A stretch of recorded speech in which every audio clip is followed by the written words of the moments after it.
Saints, I am so happy that you've taken a moment to watch today's abiding reflection.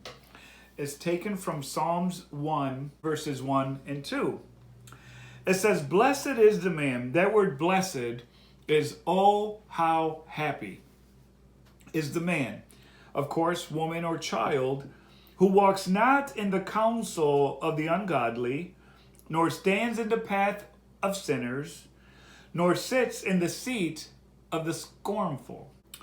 And then verse 2 reads, "But his delight is in the law of the Lord, and in his law he meditates day and night." So notice what the blessed man does, the blessed person does. The person who can say, "I'm so happy."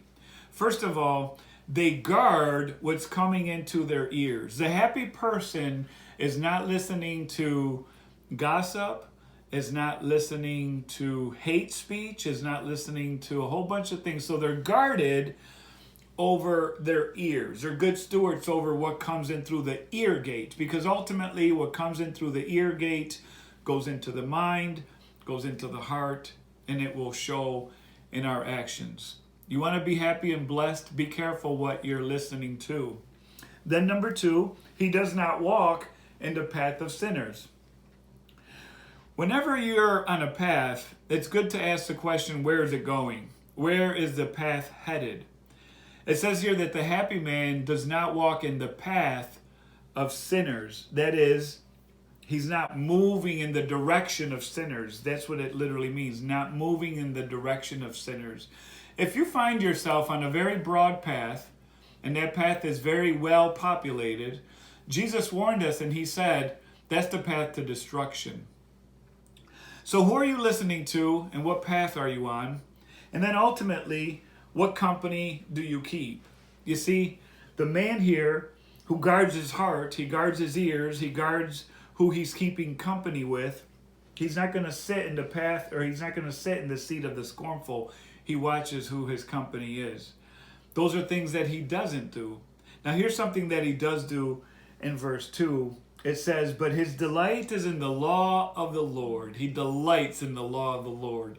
He loves spending time with the Lord. He loves spending time in his word, time in prayer. And it says, in his law does he meditate day and night. That word meditate is literally taken from a cow who chews the cud. That is, the cow takes of the grass, eats the grass. A cow does something very fascinating, gross, but fascinating. It swallows the grass, it swallows the nutrient, and then it regurgitates the nutrient. It chews it again, takes it down again, brings it up again, chews it again. That's what it means to meditate, is you take God's word in, you chew it up, you take it in, then you bring it up again, and then you chew it some more. Sometimes you'll see a cow, and literally there's not a patch of grass in sight, but they're, doing this with their mouth, chewing something, and that's what they're doing. They have regurgitated what they have eaten, and they're chewing on it again. The happy man meditates in the law of the Lord day and night. Listen, let me tell you something.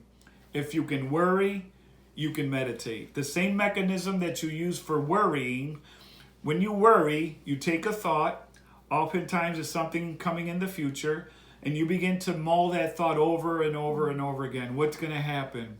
What's the outcome of this going to be? And you worry. Or you worry about something that happened in the past.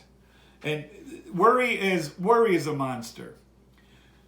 But if you can worry, and we're all good worriers, then you can meditate, because meditate does the same thing. Meditate takes something from the word of the Lord, it takes it in, and it mulls it over and over and over and over again.